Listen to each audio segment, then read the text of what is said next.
You know, some books are just bestsellers, but every once in a while, a story comes along that becomes a true global phenomenon. Stieg Larsson's The Girl with the Dragon Tattoo, that was one of those.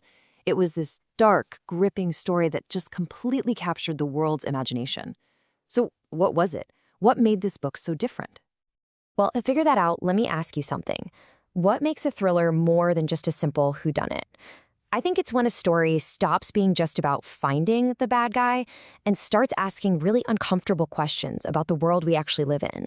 And that's exactly where this book operates. And this story, it's pretty much the poster child for the Scandinavian crime thriller genre. It's this amazing blend of a super intricate murder mystery, but with this really sharp social critique, all set against this cold, kind of bleak landscape that honestly perfectly mirrors the whole tone of the story. Okay, so let's dig in and figure out what makes this thriller tick.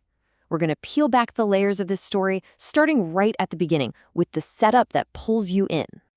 It all kicks off with a premise that sounds like classic crime fiction, right? A disgraced journalist gets this really strange offer to solve a 40-year-old cold case that has just haunted this powerful, wealthy family. Sounds pretty straightforward, but believe me, that is just the very, very tip of the iceberg. And right at the center of this initial mystery, we meet our first protagonist, the journalist, Mikael Blomkvist. So when we first meet Mikkel, he is at rock bottom. I mean, his career is just shattered after losing this huge, very public libel case. Then, out of nowhere, this unbelievable offer comes in. A super wealthy industrialist wants to hire him to investigate his niece's disappearance from decades ago. And this is it. This is the hook that pulls him deep into one family's very, very dark past. So who is this guy really? Well, Mikhail is a deeply principled journalist. He's totally driven by truth and accountability. He's no action hero, not at all. His real weapon is just his sheer persistence. And through him, the story really gets to explore the moral responsibility of the press. He gives us this grounded, ethical anchor to start the journey. But here's the thing. Here's the twist. As important as Mikhail is, he is not the character that burned this story into the minds of millions of readers.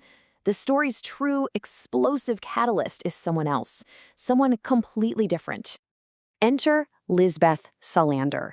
And this right here is the moment the whole novel just shifts into a higher gear. It becomes darker, sharper, and so much more dangerous. She is, without a doubt, the unforgettable heart of this storm. And these two, they could not be more different. On one side, you've got Mikkel, the methodical journalist, and his weapons are patience and ethics. And on the other, you have Lisbeth, a brilliant hacker, and her weapon is pure, righteous, uncompromising fury. These are two completely different worlds on a collision course. Lisbeth Salander is honestly one of the most iconic characters in modern fiction. She's a world-class hacker, but she's also intensely private, almost totally withdrawn from society. She operates by her own super strict moral code, one that's been forged by a deeply traumatic past. She just completely defies easy labels. She's not a simple victim, and she's not a traditional hero. She's something way more complex and way more powerful. So when these two, the journalist and the hacker, finally team up, that's when the investigation just ignites. It turns into this relentless, absolutely terrifying dive into the darkest corners of human nature. And this brings us to the real heart of it all. Because the cold case, that's just the plot. The secrets the story exposes, now that is what this book is really about. And to really get it, you have to know something important. The English title, The Girl with the Dragon Tattoo, well, that's not what the author originally called it. The book's original Swedish title tells a much more direct and, frankly, a much more brutal story. The original title is Men Who Hate Women. The direct translation of that is Men Who Hate Women.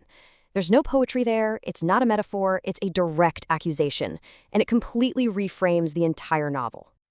Suddenly, you realize this book is an absolutely unflinching look at misogyny and violence against women. It forces you, the reader, to confront how this kind of abuse is so often hidden behind a mask of respectability and how the very institutions that are supposed to protect people so often fail them. And it doesn't stop there. The book digs into other heavy themes too. It's about how power and money are used to shield the guilty. It's about how memory and obsession can just fester for decades when the truth is silenced. And ultimately, it's this huge battle between exposing a horrible truth versus just maintaining the facade of a polite, respectable society. Okay, so with all of that in mind, let's get to the bottom line. Is this a book you should pick up and read? Let's break down the verdict on this modern classic. All right, first up, let's talk about Stieg Larsson's writing style. It is methodical. It is incredibly detail-heavy. This is not a book that rushes anything. It's a true slow burn that just meticulously builds tension. It's going to demand your patience, especially in that first half, but I promise you the payoff is absolutely immense. So let's just lay it all out there. The strengths are really clear. You get a deeply layered mystery, an absolutely iconic character in Lisbeth Salander, and these incredibly brave social themes. On the flip side, yeah, the pacing can feel slow at first. There's a lot of financial detail you have to get through, and you should be aware of this, the content can be graphic and very, very disturbing. So, who is this book actually for? Well, I'd say this book is for you if you're looking for dark, intelligent crime fiction that goes way beyond the surface. It's for you if you appreciate complex and truly powerful female characters, if you're interested in the nuts and bolts of investigative journalism, and definitely if you prefer deep, psychological tension over constant wall-to-wall action. For all those reasons, this isn't just a crime novel. It's a social indictment wrapped up inside a mystery. Our final rating is a solid 4.5 out of 5 stars. Look, it's a challenging read, for sure, but it is an essential one. And that leaves us with one final question, one that I think the book itself is asking.